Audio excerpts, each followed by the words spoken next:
Hello friends, இன்னைக்கு நாம Robert Levi Stevenson எழுதின From a Railway Carriage ஓட poem lines பார்க்கலாம்.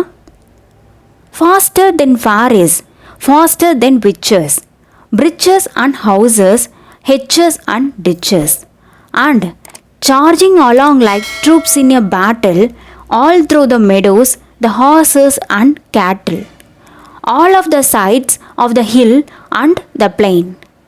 Fly as thick as driving rain, and ever again in the wink of an eye. Painter stations whistle by. Here is a child who clambers and scrambles, all by himself and gathering brambles.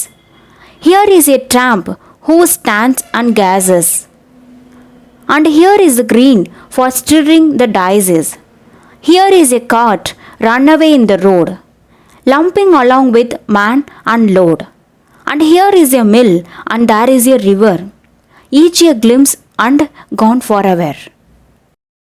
இந்த வீடியோவில் உங்களுக்கு ஏதாவது doubts இருந்தால் comment பாக்ஸில் mention பண்ணுங்கள், நான் clarify பண்ணுறேன். இது போல் லிட்ரேச்சர் சம்மந்தப்பட்ட வீடியோஸ் வேணும்னா கமெண்ட் பாக்ஸில் மென்ஷன் பண்ணுங்கள், நான் நெக்ஸ்ட் வீடியோவை போஸ்ட் பண்ணுறேன். இந்த வீடியோ உங்களுக்கு பிடிச்சிருந்தா லைக் பண்ணுங்கள், கமெண்ட் பண்ணுங்கள், ஷேர் பண்ணுங்கள். அப்படியே நம்ம சேனலை சப்ஸ்கிரைப் பண்ணி பக்கத்தில் இருக்கிற பெல் ஐக்கானை கிளிக் பண்ணி ஆல் கொடுத்துக்கோங்க. தேங்க்யூ.